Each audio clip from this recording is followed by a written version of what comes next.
आता सोलापुरातून एक धक्कादायक बातमी समोर येते। मुंबई चेन्नई एक्सप्रेसवर दगडफेक करण्यात आलेली आहे। या दगडफेकीमध्ये विकलांग डब्यामध्ये बसलेला एक प्रवासी किरकोळ जखमी झालाय।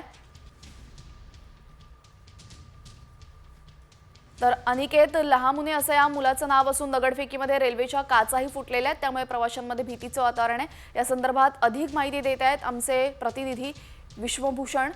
नक्की काय झालंय तिथे, काय घडलेलं आहे? घटना आहे। काही दिवसापूर्वी आपण जर बघितलं तर सोलापूर मुंबई जी वंदे भारत एक्सप्रेस आहे त्यावरती सुद्धा अशाच पद्धतीची दगडफेक झाली होती। आणि एक्झॅक्ट आपण जर बघितलं तर वाशिम याच दरम्यान कुर्डुवाडीच्या भागात जो हा त्या ठिकाणी ही घटना होते।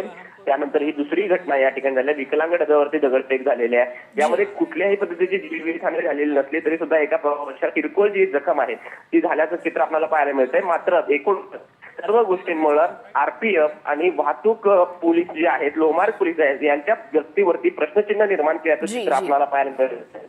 तर एकूणच आपण जर बघितलं ज्या पद्धतीनं ही दगडफेक वारंवार होत आहे त्या अनुषंगानं लुटीचा तर प्रयत्न होत नाही ना, अशा पद्धतीचा सुद्धा प्रश्नचिन्ह या ठिकाणी निर्माण होतोय। आणि आता जी घटना घडली आहे त्याविरुद्ध सोलापूर लोहमार्ग पोलिसांमध्ये गुन्हा दाखल करण्याची प्रक्रिया जी आहे सुरू झालेली आहे। वैष्णवी, नक्कीच यामुळे रेल्वे प्रशासनाने सुद्धा काळजी घेणं आता महत्त्वाचं ठरतंय। धन्यवाद आपण दिलेल्या सविस्तर माहितीबद्दल।